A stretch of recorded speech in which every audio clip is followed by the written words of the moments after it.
पण पुढच्या घडामोडीकडे एकनाथ शिंदे आणि ठाकरेंचे खासदार संजय दिना पाटील यांनी एकाच कारमधून प्रवास केला।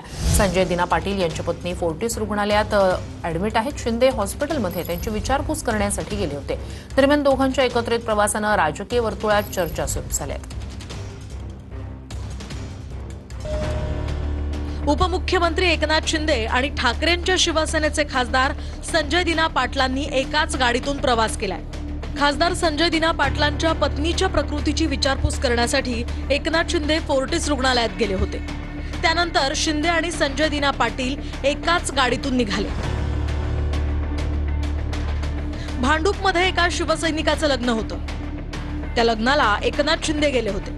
लग्नात संजय दिना पाटील सुद्धा होते। त्यावेळी संजय दिना पाटलांच्या पत्नी आजारी असल्याचं शिंदेंना समजलं। त्यानंतर शिंदे फोर्टिस रुग्णालयात पोहोचले। शिंदेंनी संजय दिना पाटलांच्या पत्नीच्या प्रकृतीची विचारपूस केली। त्यानंतर हे दोघेही एकाच गाडीतून रुग्णालयातनं बाहेर पडले। ठाकरेंच्या शिवसेनेचे परभणीचे खासदार संजय जाधव पक्ष सोडणार असल्याच्या चर्चा आहेत।